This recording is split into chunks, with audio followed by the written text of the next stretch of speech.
It is Tuesday, November 25th. This is the Christian Commute. I'm your host, Seth Dunn, and you're riding home with me on the only show of the week because it's Thanksgiving week, and Thursday and Friday are holidays. I told one of my children that. I don't know which one. They're hard to keep up with because I have so many. If I had to guess, it was my oldest daughter. I told one of my children that Friday was a holiday. She's, no, it's not. Like, yes, it is. And they go, what holiday is it? The day after Thanksgiving. It's a holiday. So Thursday and Fridays are holidays, even if I did come to work, or even if I wanted to come to work, I couldn't. I guess I could come to work. Nobody would be mad if I came to work and worked, but I'm not gonna do it. Tomorrow, though, it's sort of bittersweet. It's sort of sad. When I used to work in Atlanta, people would take the Wednesday before Thanksgiving off to travel. I never would. They said, you going to take the day off? I said, no, it's a waste of a vacation day. Because I know here's what's going to happen. I'm going to get up and drive to work. Traffic is going to be a dream because everybody and their brother took the day off. So I don't have to worry about traffic. I'm going to show up to work. I'm going to work for a couple hours. And I'm going to go to lunch. When I come back, whatever boss is left, if there's even a boss there, is going to say, y'all go ahead and go home and have a happy Thanksgiving. I've never worked past 2 o'clock on a Thanksgiving, pre-Thanksgiving Wednesday in my life. And a lot of times, I would be the guy in charge. So even years ago when I was the low-level accountant, so few people would be there. It'd be like the Lance Corporal is in charge of the whole platoon. I'm like, all right, guys, let's call it a day. Send him home at 1, Seth. No prob, boss. I got you. But what now? Now it's work from home world.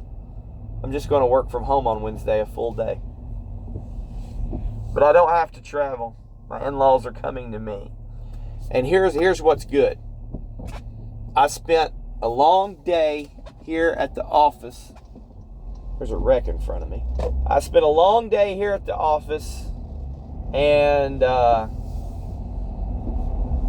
my wife and children were probably at home cleaning up the house, which I don't want to do. And hopefully it's all clean by the time that I get there. And I don't have to do anything except come to work and do my job today. News for you next week. Probably going to be another one-show week, because I am taking a rare business trip. And my position usually entails no travel, barely any travel to work. But I'm going on a business trip with the salespeople, and I'm going to teach them how to use the computer. So they don't need to call and ask me anymore. I'll be like, I'm teaching you salespeople to fish. So I'm going on a trip to the sales conference in San Antonio, Texas. So that's going to put me out Wednesday through Friday. And then I'm probably going to get back to a hornet's nest nightmare of, hey, we need to make all these changes in the budget. But that's what's going on with me. So enjoy this one show, and enjoy, I was about to say enjoy the Tuesday show, but I might wake up on Tuesday and say, hey, you know what? I need to get prepared for this trip. I'm going to work from home today. So this might be the only show in a while as we slow down on the holidays. Today's show title is, oh crap, I don't have a pick from Brother William for the Auburn game. Let me pick it. Alabama 21, Auburn 17. Alabama's going to turn the ball over twice and still win. I really don't like the look of Ty Simpson lately. Today's show title is Psycho Christians and Muckrakers, or I guess I should say the Psycho Christian. Or how about this? Christian Psycho, Christian Mucraker. How about that? We're going to talk about David Wood and Julie Roy's. It's going to be interesting. Somebody says, those loan people are calling me again. I cannot get them to stop. I mean, I don't even know. I could probably take the loan and they wouldn't stop.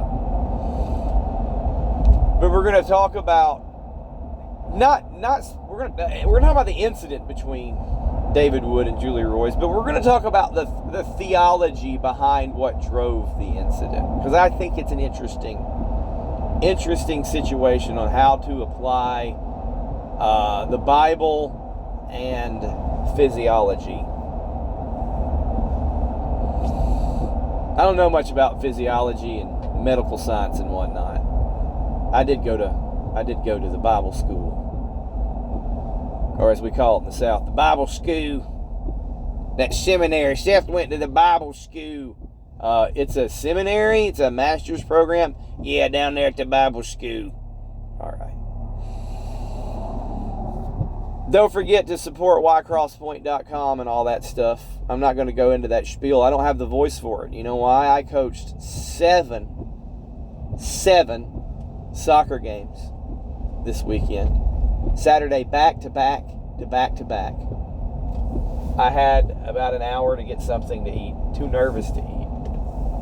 And then Sunday, 3 games, 2 of which happened at the same time, and the assistant coach had to handle the other one. And I got the tournament people to move my games later so I could still go to church. I went to the 8:30 service.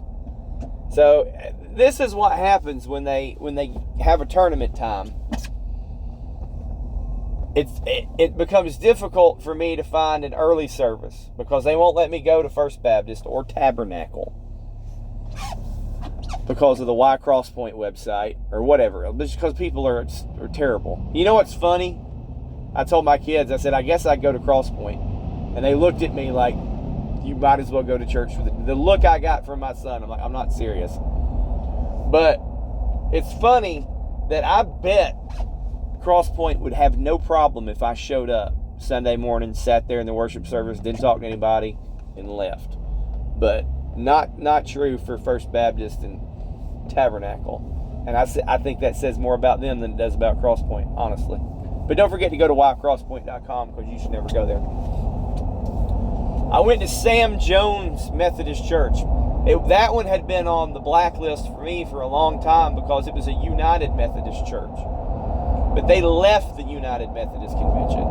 And so I'm like, all right, I'll go there now since they're not liberal United Methodists. And what was cool is I was like, all right, this is an 8:30 service. This is what I love about these soccer tournaments. I'm in some town. I'm going to find an 8:30 service. And I said, I'm going to put my nice clothes on because this is going to be full of old people. Everybody's going to be wearing a blazer. And we're going to go in there and sing hymns. And I went in there, and that's exactly what it was. Sam Jones is a pretty big church, probably the flagship Methodist church in town. And they have the morning service for the old people, and then they have a contemporary service for the young ones. It's a historic church. It's over 100 years old. And they have one of these pipe organs that would probably cost $1 million to build today. You know, they had a chancel choir and a pipe organ. We're singing out of the hymn books, songs written by the Wesleys because, they're old. It's a Wesleyan church. Nice, ordered, high church service full of old people. That makes for a good Sunday morning for the Christian commute host. And then my boys won the championship. So soccer's done. On to basketball and on to the Bible chapter review. We're in Luke chapter 10, verses 30 through 36. And the lawyer has just asked Jesus, who is my neighbor? He's trying to test him. Jesus says, what's the law say? And he goes, well, love God, love your neighbor. And then Jesus says, all right, you're right. That's it. And the guy says, yeah, but who's my neighbor? And Jesus tells the story of the Good Samaritan. Now, I am not going to read it for you verbatim because it's daylight savings time is switched around at 6 o'clock and it's late. But I think we all know the story of the Good Samaritan. I can almost quote it from memory. A man was going on a journey between Jerusalem and Jericho. And on the way, he fell among robbers. And robbers attacked him, stripped him naked, took all his stuff, and beat him half dead. That's what the Bible says. They beat him half dead. Right? And they left him there. And along came a priest. And the priest crossed over to the other side of the road and went by. And along came a Levite. Levite did the same thing. And along came a Samaritan. And the Samaritan felt compassion for the man. And he bandaged his wounds. He poured oil and wine on the wounds. He put the man on his own beast. And the Samaritan took the man to an inn. He gave the innkeeper 2 denarii, which is 2 days' wage. So I'm going to guess that's a blue-collar wage. So let's say about $320 to take care of this guy. And he says, I'm going to come back for him, and if you incur any other expenses taking care of him, I'll pay you for that too.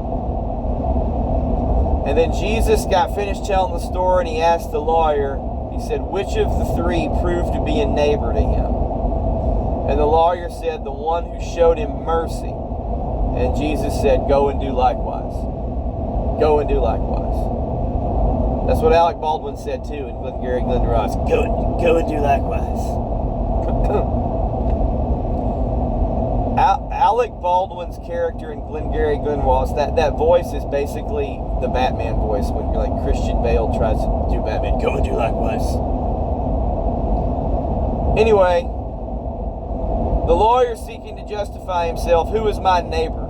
And this is an interesting turn. Jesus went from making the guy answer his own questions and Jesus being tested by the guy who was being disingenuous, in my opinion, to Jesus now taking control of the situation, and he's telling the guy, go and do likewise. Now Jesus is telling this guy how to live his life. He totally turned it around. Now we have to remember historical context for this sermon. The road from Jerusalem to Jericho could be a dangerous road, right? We are assuming the man who is beaten and robbed is a Jew. And the exemplar of what it's supposed to be a good Jew comes along, the priest, and goes on the other side of the road. He can't be bothered. Now remember, Jewish people are not supposed to touch dead people. They become ceremonially unclean. It'd be a terrible inconvenience for this priest, any Jew, but especially a priest, to become ceremonially unclean. So he sees the guy who's half dead and crosses on the other side of the road as not to get near him.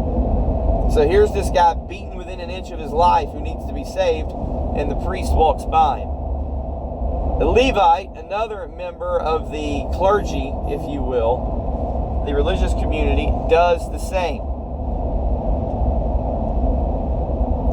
And remember, Jesus is going around ticking people off, telling about wise men wish they could hear these words, but it's going to come to infants. The wise man who everybody would look forward to, or look up to, as experts on the law and people to be emulated, the authority figures, that'd be the Levite and the priest. And in the story that Jesus gives, they're the bad guys. I mean, I guess the robbers are the bad guys, but the Levite and the priest are not to be emulated. And here comes the Samaritan. Okay, this is the guy who played 4 years at Alabama and went and coached Auburn for a job. Okay, the Samaritans are the traders. They're the half-breeds who not only have bred with the Gentiles, but have set up their own system of worship in the north and their own way of recognizing certain scriptures while not recognizing others. They're very bad. They're the lowest of the low in the Jewish mind. Okay? And what's the Samaritan do? He didn't cross over the side of the road. He's on a journey. By the way, the Samaritan's on a journey. In other words, the Samaritan is being inconvenienced greatly. He stops his journey, bandages the wounds of the stranger who's been beaten, expends his own resources, being wine and oil, to clean the man's wounds, and then puts the man on his own beast. You remember when we had segregation in the South? I mean, I don't remember. I wasn't alive, but I guess my older demographic will, if you're from the South. It was whites and blacks didn't use the same bathroom. They weren't going to share clothing. They didn't even ride in the same section of cars. And if you've ever seen that movie, The Help, the bad guy in that movie, Hilly, has a bad guy. She's a girl. The antagonist of the movie, we should say, wants everybody to have a separate bathroom because she thinks blacks and whites shouldn't even use the same bathroom.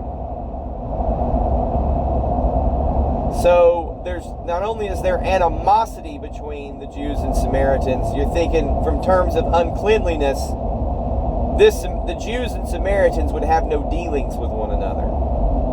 But what did the Samaritan do? He put this battered Jew on his own beast that he was going to ride later. So he's letting this dirty, wicked Jew, they didn't like each other. That's how the Samaritans would have viewed the Jews, and vice versa. This, if you will, unclean, not in the ceremonial sense, but in the ethnic sense, Jew who's all bloodied and beaten on his own animal, now he's going to walk. And not only that, he takes him to the inn and spends 2 days' wages on the care of the stranger, and then he's going to come back and spend more. It's like walking in the ER and taking somebody to the ER and then paying their hospital bill for them. Because they didn't have ERs back then.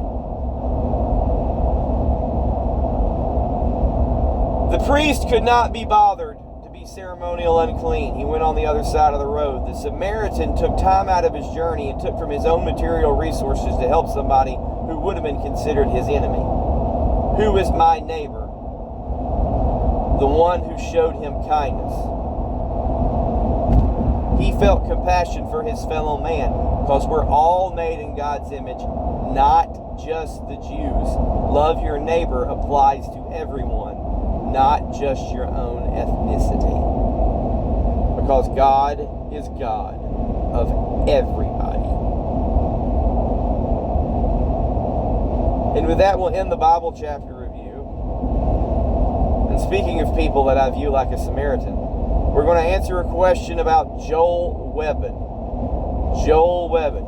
Today's question comes from John in Georgia. What are your biblical objections to Joel Webbon? What are your biblical objections to Joel Webbon? Is he someone we should mark and avoid? Short answer, yes, mark and avoid him, absolutely. Now, biblically, all right, because we're saying stuff about people who are professed Christians.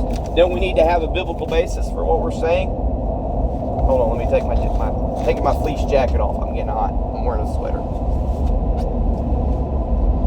Now, I don't know that we have somebody like Joel Webbon in the Bible, do we? Some guy who gets on X and makes controversial tweets, or some guy who has a podcast and a little YouTube stream show, and it's soft on things like he's soft on Holocaust deniers. Well, where does it say on the Bible you can't be soft on Holocaust deniers? All right, because the Scripture is the standard. Well, it's not my experience. I've been to a concentration camp. I've been to Dachau in Munich, Germany. I've seen the history of the Holocaust, okay? I've seen it. I've seen the evil. I was 8. It stuck with me to this day. I do not have any kind of sympathy whatsoever for anybody who's a Holocaust denier, okay?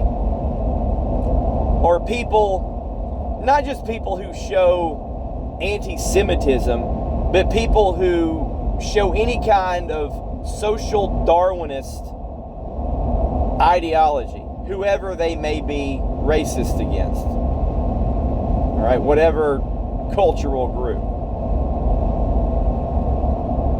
If somebody says something like, oh, I want to go to the store and buy this TV and I got to Jew them down, stuff like that doesn't offend me.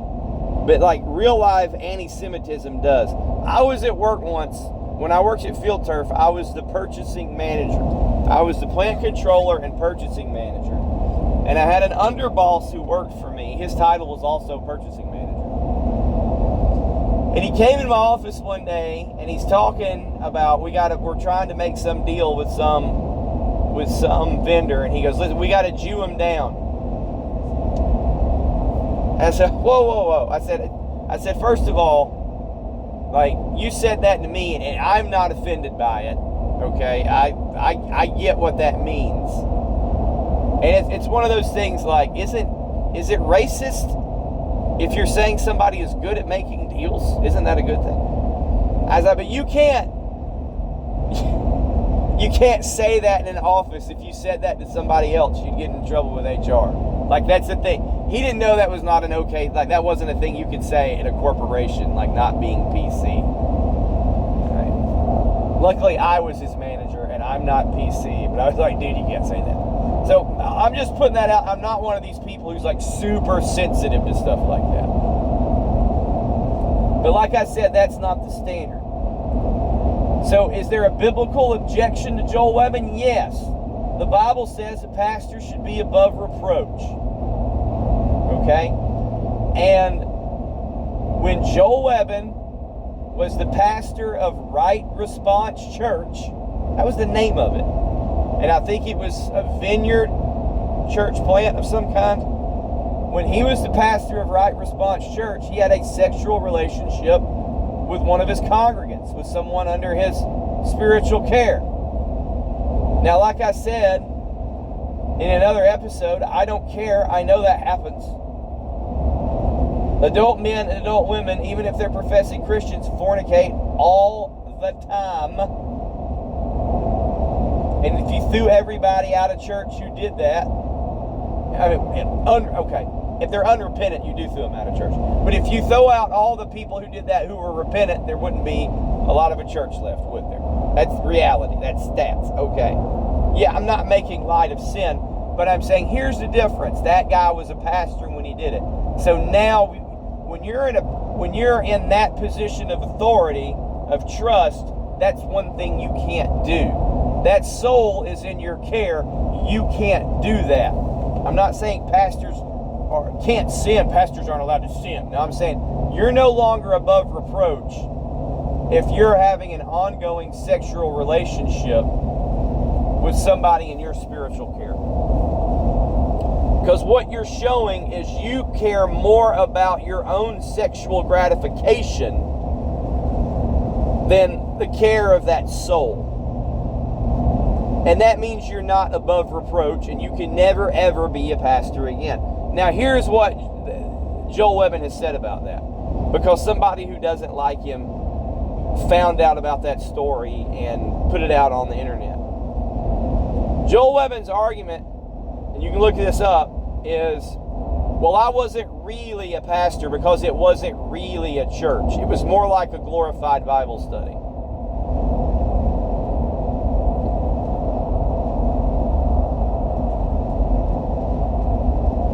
No true Scotsman, right? I know I called myself pastor.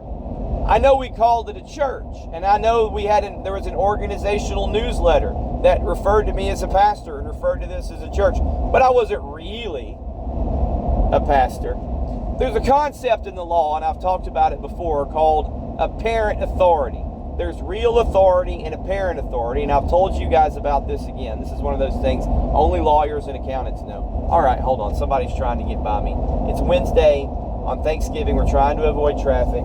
All right, I'm going fast enough in the fast lane. Ride my tail. I'm not going to be one of these jerks I talk about. You are going too fast in your little Ford Escape, and you're being a jerk. But go ahead, go be a jerk. All right? I'm not going to sit there and go slow in the fast lane, even if I think the person behind me is too fast. So, sorry. Let's pretend there's a purchasing manager. I used to be a purchasing manager. And he orders 1 million pounds of crumb rubber for 20 cents. He signs a 1-year contract.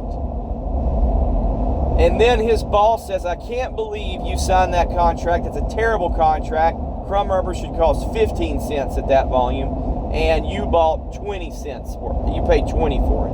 You paid 33% too much. You are relieved of your duties of buying crumb rubber. And we might fire you. By the way, this is not real life. I never did that. I got good deals on crumb rubber. And so next year comes around, and that vendor comes back and says, hey, do you want the same deal on crumb rubber? Well, I said, no, I got in trouble for that deal on crumb rubber, the manager says. And the guy says, well, how about 18 cents? And the purchasing manager, who is incompetent, says, all right, yeah, I'll sign that. That's 2 cents less than that time. It'll make me look good. And he signs it.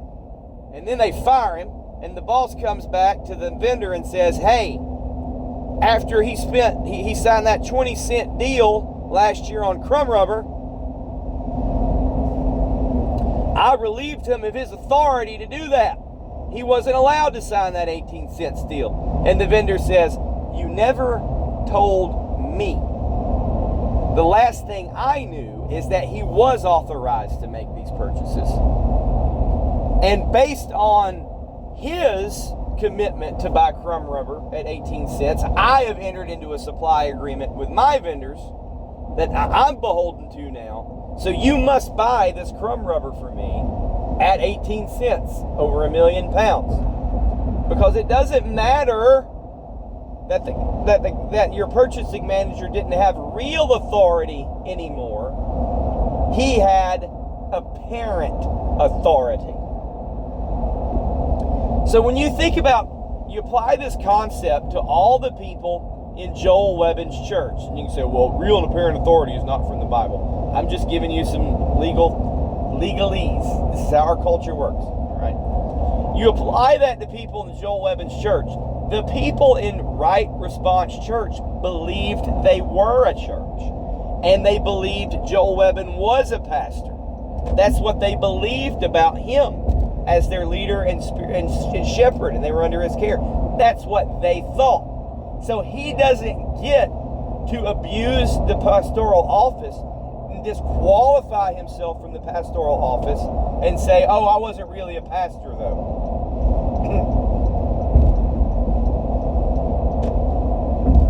Think about this. A pastor is a mandatory reporter, right? If you're a teacher or a pastor, the law says, my voice is gone. The law says that if you hear about child abuse, you have to report it. You're a mandatory reporter. What if Joel Webbon, as a pastor, had heard about child abuse and didn't report it, and then 5 years later they come back and said, you heard about this child abuse at Right Response Ministries and you're a pastor? Oh, no. I know I called myself a pastor. I know it was published in the newsletter and all these people thought I was a pastor, but I wasn't really a pastor and it wasn't really a church. Turned out it was just a glorified Bible study, and I wasn't ready to be a pastor yet. I wasn't really qualified. Do you think he'd get arrested or not?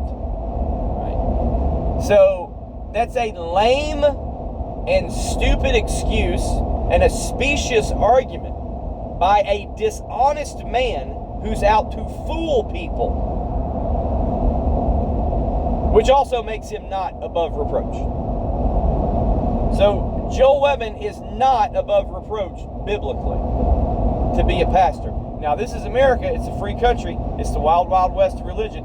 Nobody can stop him from opening up his own church in a restaurant or gas station or whatever his church is in Texas, appointing his own elders and trying to be a little mini Doug Wilson. And that's what he's trying to do. So if you look at who he's trying to emulate, he's trying to emulate people like Jeff Durbin and Doug Wilson. In fact, it was Jeff Durbin. Jeff Durbin was the man who received that story from Joel Webbon, because Joel Webbon thought, okay, I'm going to tell Jeff Durbin about this past sin so he knows. Because apparently in his world, Jeff Durbin's opinion matters. Like Jeff Durbin is some kind of godfather and kingmaker in Joel Webbon's world. But that's a problem in and of itself, because Jeff Durbin's a creep. Also, Jeff Durbin, a grifter, and that's what I think Joel Webbon is. But there's the biblical evidence for you. He's not above reproach. And that's all to the side of he just made up his own church and appointed himself a pastor after he disqualified himself from being a pastor. And does it strike you as odd that he called his church Right Response Church, and that now his podcast or blog or whatever it is called Right Response Ministries? That, don't you see that he wasn't ever concerned about the holiness and nature of the church, and that's Christ's bride? He was more concerned with making his political movement.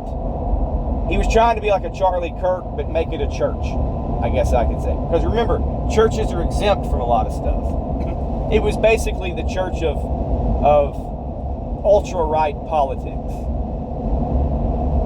Now, I'm ultra-right, am I not? So I have a problem with that dude. He should be marked and avoided.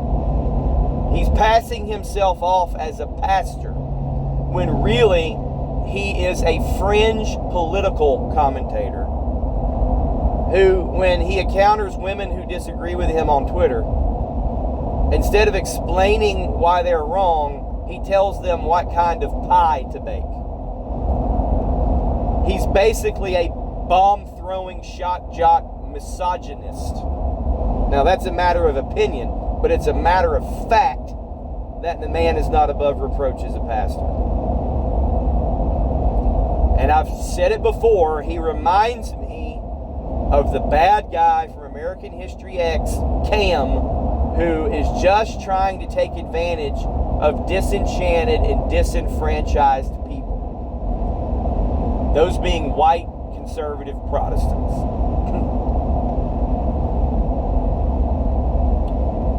And that's just so obvious to me. And I hope it's obvious to everybody else.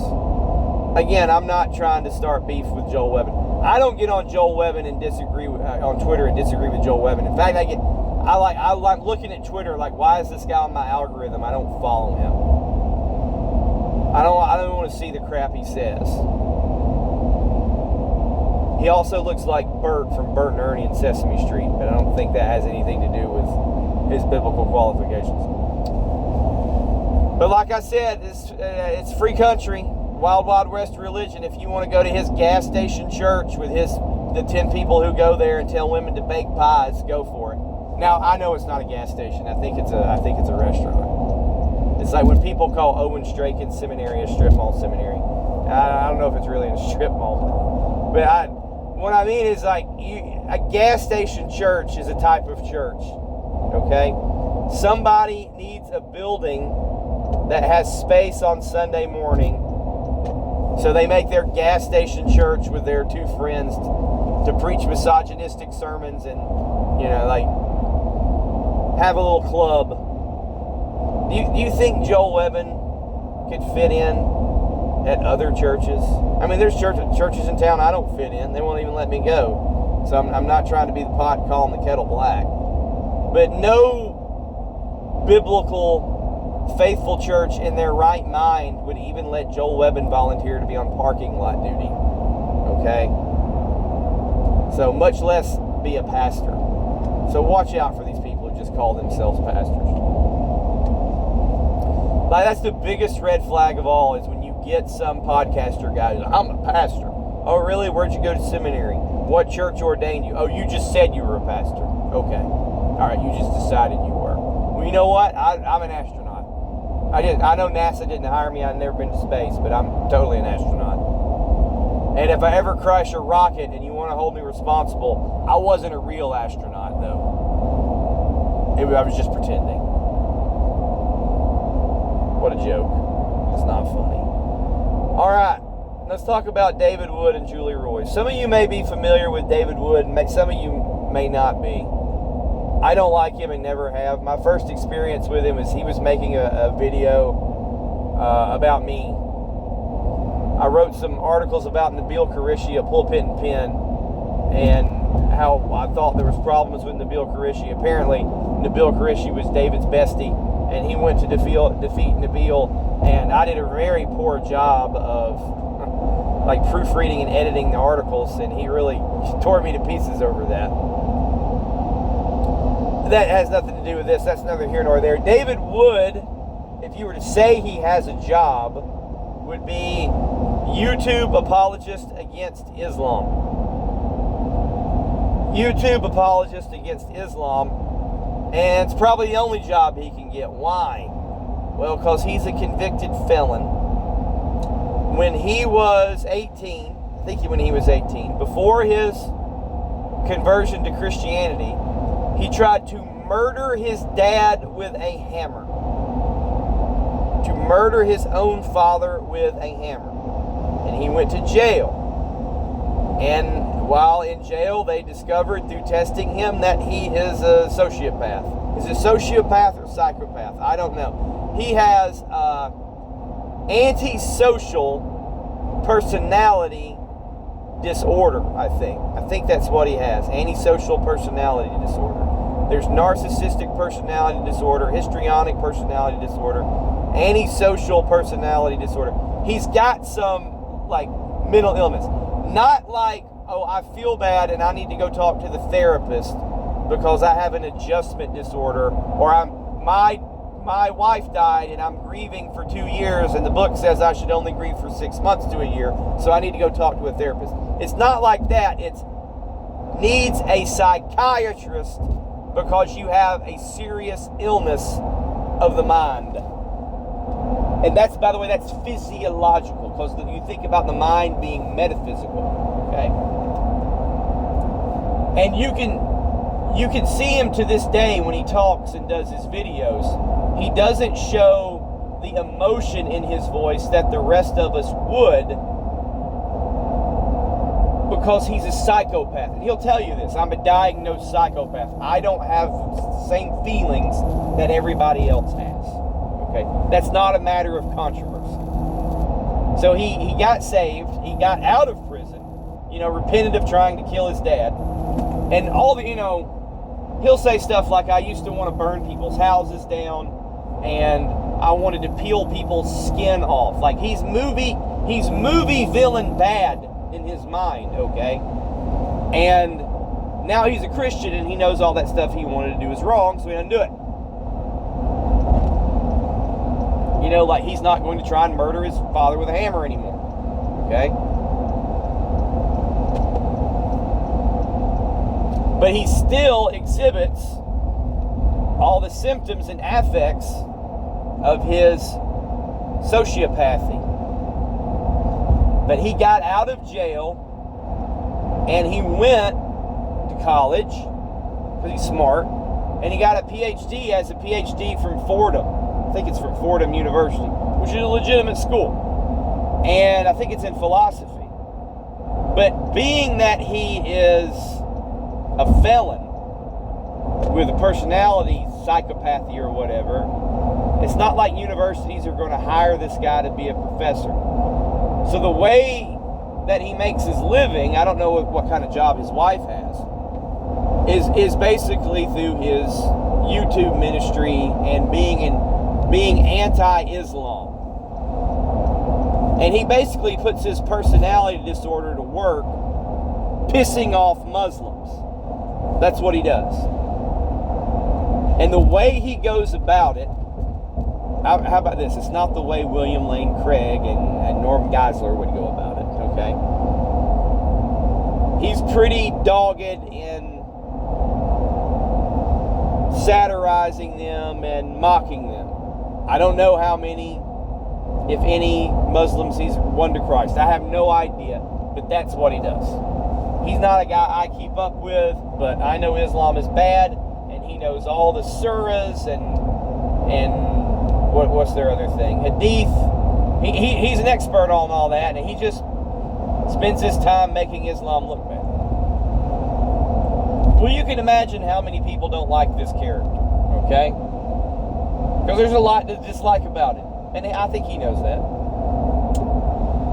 So, some other internet apologist, we're back into Gig Eva again, all right? Because think about this. You're not going to find a sociopath on staff at your local church or on staff at your local seminary or your denomination seminary, right? So David Wood he's the personification on Gig Eva, because he certainly wouldn't be credentialed anywhere else even though he has the academic qualifications and intelligence. Okay, he has personal problems and personal history that are not going to be overcome.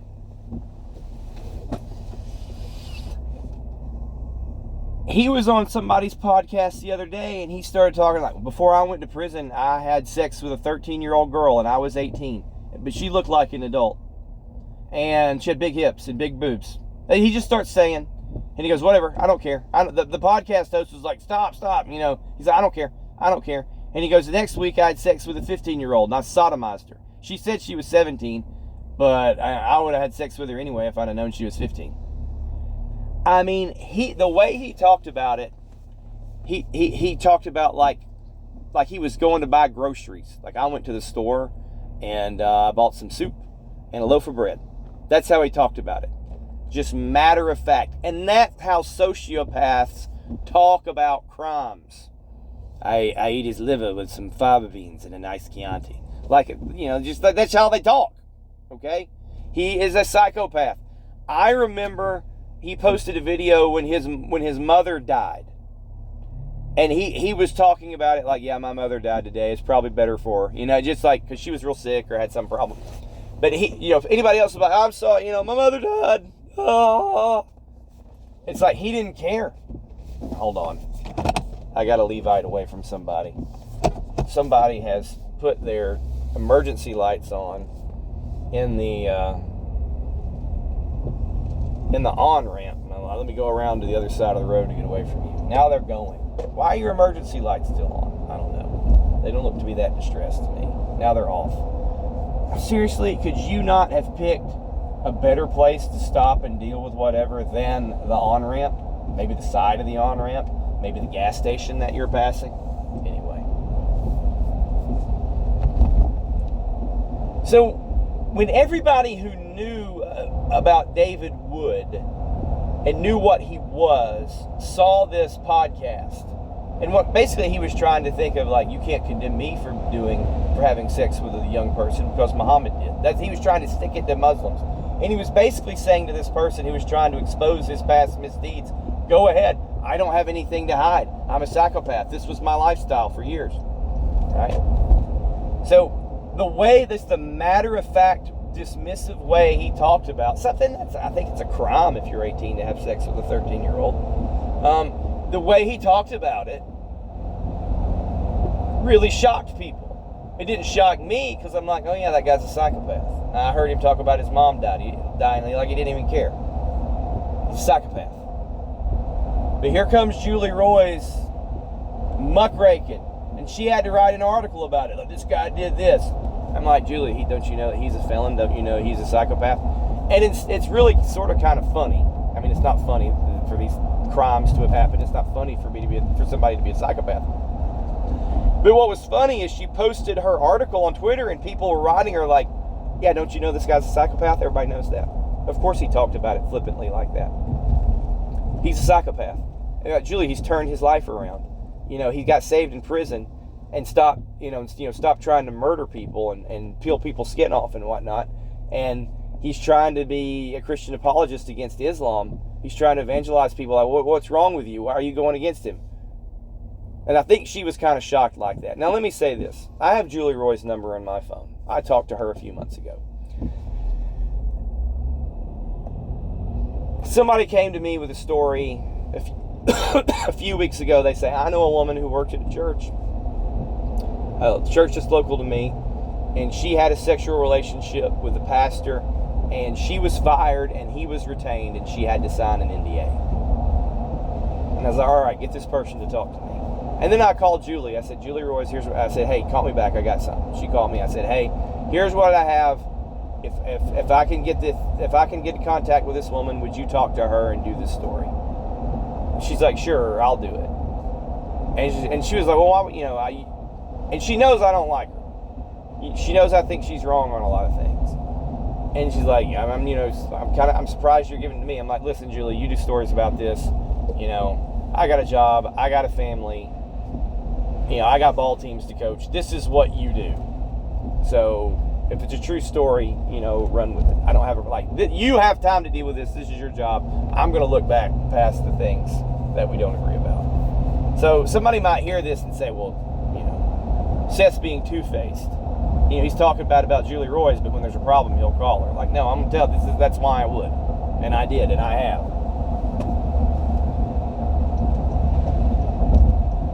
But Julie Roy's writes a lot of stories that I think are just muckraking. Oh, some pastor over here that nobody heard of slept with a teenager. Who cares? Her and that family and the police there, let them handle it. This guy over here got accused of this. And I think what happens is she looks for so many of these muckraking church abuse stories that she waters it down, and it starts to cast doubt on her credibility when she does have, a hold of high-hanging fruit and something important, like with Ravi Zacharias. I mean, she went after Josh Howerton, and she interviewed some lady from Josh Howerton's church, and he was just, and I don't like Josh Howerton. I really want to like him, but I don't. And it was just like, well, they took away this ministry from me, and they just weren't being on the up and up. It was a spiritually abusive situation. Like, not a sex thing. You can listen to it. It's just like, she makes a thing. It's just spiritual abuse. And yeah, things like that happen. We just talked about Joel Webbon. So she thought, wow, look at this Christian apologist just talking about sleeping with teenagers like it's nothing. I mean, sodomizing a teenager like it's nothing. And everybody said, well, of course, Julie, he's a psychopath. So take of that what you will. But here's the theological point I want to make, or I want you to consider. God can heal any illness. We know that. God can miracle anybody's illness away. We see lepers getting cured in the Bible. We see it. The blind, the lame walk, the blind see. And we know God, we're praying to this day for God to heal people. And I believe He still does answer those prayers and miraculously heal people. We've all had people on the Sunday school list, and we say, all right, this guy's dead unless God miraculously heals him because of whatever cancer he's got. Okay. So let's imagine somebody who has lung cancer, and it's terminal. And he's coming to grips with his own mortality. He's feeling lonely. He said, I'm going to go to church. He goes to church, and he hears the gospel. He's convicted by the Holy Spirit, and he gets saved. Guess what? He still has cancer. Because that's a physiological illness. He's just as cancerous as he was before he got saved. Just as cancerous. Let's say there's a crippled guy. He's got cerebral palsy and has to use those crutches with the little circles to walk around. And he goes to church and he hears the gospel and he gets saved. And he walks out of that church a cripple still. His legs still don't work like they're supposed to. Can you call people a cripple anymore? I think, is that like saying Jew somebody down? I don't know, whatever. This is not a PC podcast. If you got a problem with it. If you got a problem with that, I don't know what to tell you. This is the wrong podcast for you. I don't want to be offensive. Disabled? He's still disabled. Wait, no. Oh, wait. Now you can't. What is the baseball doesn't have the disabled list? It's the injured list now. Everybody's so PC. I was at basketball practice the other day, and the assistant coach said, "Those runs we're doing, what do you call those?" I call them suicides. I was like, "Yeah, I know. I've called them B&G's blood and guts, but yeah, they're called suicides." She goes, "My wife's from Utah. They call them ladders. They probably don't want to call them suicides." It's like, well, whatever. Suicides are what they're called. So, if you got Jewish basketball players and they're crippled running suicides, come to my practice. That's how we talk. But anyway, that guy's still crippled. So take somebody like David Wood, who's a sociopath. His brain is not like ours. Now, here's the thing. It's a sin to want to peel people's skin off and to want to burn their house down and to burn their house down. Sociopaths do things that we wouldn't do because of their sociopathy, because they don't care about societal consequences. Even regular people might have road rage and want to run somebody down and hit their car with a hammer, but they'd say, no, I'm not going to do that. I'd get arrested. I'd lose my driver's license. I'd lose my job. But sociopaths just think, well, whatever, I'll get away with it. I can manipulate people into getting away with it. They're just real bad. So here's the thing. David Wood was a sociopath before he got saved, or a psychopath before he got saved. Guess what? He got saved. Is he still a psychopath? Yes. Just like you still have cancer. Just like you still have little crutches, little tiny Tim crutches. If you have cerebral palsy or some other kind of, a horse kicked you, I don't know. You could be crippled for any reason. David Wood has a sickness we can't see.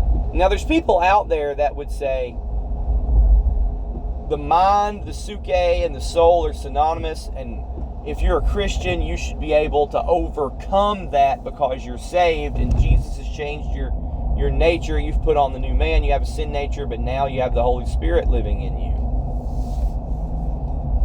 And for a lot of so-called psychological disorders, I'd say, yes, that's true. But for ones that are legitimate illnesses that need a doctor, like your brain is different, that doesn't go away.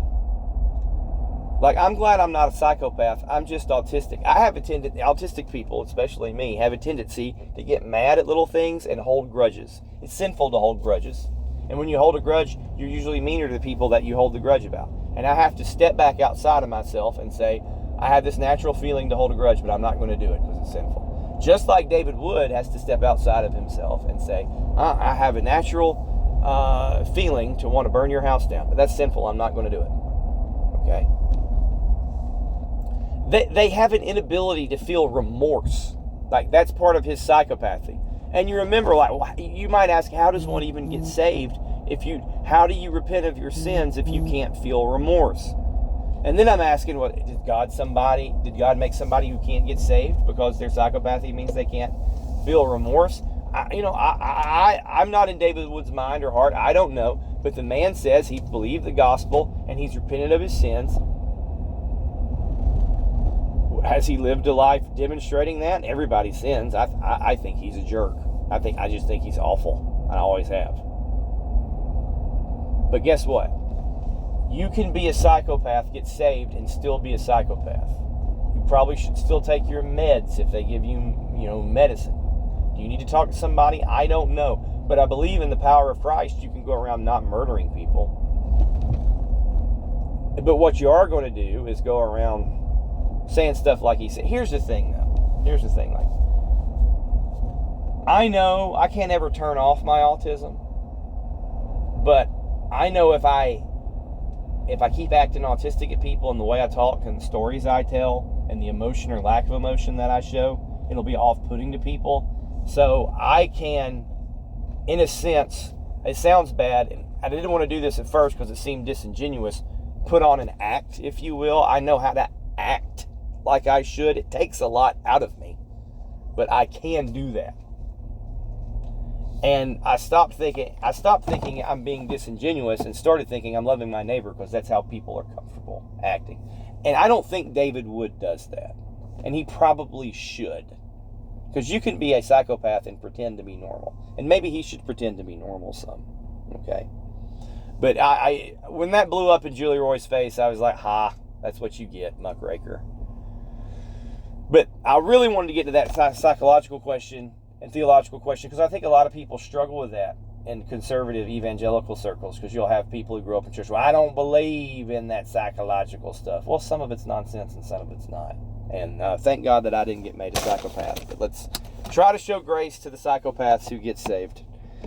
Thanks for listening to The Christian Commute. Lord willing, I'll be back with you again, I don't know, sometime in the future. As always, God bless, and as always, remember, Christianity is not about getting saved. It's about being saved.